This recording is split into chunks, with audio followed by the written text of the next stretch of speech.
সম্মানিত সুধী, আসসালামু আলাইকুম রহমতুল্লাহ। স্পেনে তখন হাকামের রাজত্ব। একদিন রাজধানীর নিকটবর্তী একটি স্থান তাকে আকৃষ্ট করল। সেখানে তার জন্য একটি রাজপ্রাসাদ নির্মাণের পরিকল্পনা তিনি ঠিক করে ফেললেন। স্থানটি ছিল এক বৃদ্ধা সেই স্থানের উপর একটি কুটিরে বাস করতেন। হাকাম স্থানটি উচিত মূল্যে খরিদ করার প্রস্তাব দিলেন, কিন্তু বৃদ্ধা রাজি হলেন না। তিনি দ্বিগুণ মূল্য দিতে চাইলেন, তবুও বৃদ্ধা সম্মত হলেন না। ক্ষুব্ধ হয়ে হাকাম জোর করে স্থানটি বৃদ্ধার নিকট থেকে কেড়ে নিলেন। অল্পকালের মধ্যে সে স্থানে বিরাট সুন্দর প্রাসাদ নির্মিত হলো। সম্মুখে তার একটি সুন্দর উদ্যান। বৃদ্ধা কিন্তু নিরুৎসাহিত হলেন না। তিনি সোজা কাজীর কাছে হাকামের বিরুদ্ধে নালিশ করলেন।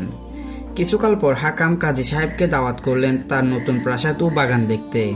নির্দিষ্ট সময়ে কাজী একটি গাদা ও কয়েকটি শূন্য তোলে নিয়ে উপস্থিত হলেন। বাদশাহ একটু বিস্মিত হলেন, সঙ্গে সঙ্গে একটু কৌতুক বোধ করলেন। কাজী বাদশার কাছে বিনীত নিবেদন জানিয়ে বললেন, জাহাপনা, আমাকে এই বাগান থেকে কয়েক বস্তা মাটি দিতে হুকুম করুন। এই অদ্ভুত অনুরোধে বাদশাহ তৎক্ষণাৎ রাজি হলেন। কিন্তু মাটি দিয়ে কাজী কি করবেন তিনি তা আর ভেবে পান না।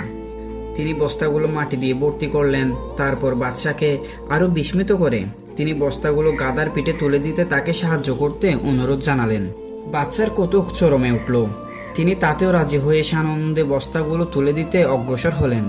কিন্তু বস্তাগুলো এত ভারী ছিল যে বাদশাহ শত চেষ্টা করে তার একটিও নড়াতে পারলেন না।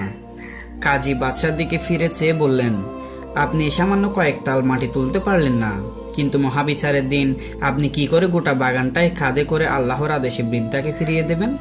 কারণ স্থানটি আপনি বৃদ্ধার নিকট থেকে অন্যায়ভাবে দখল করেছেন। বাদশাহ লজ্জিত হলেন। তিনি তৎক্ষণাৎ বৃদ্ধাকে ডেকে পাঠালেন।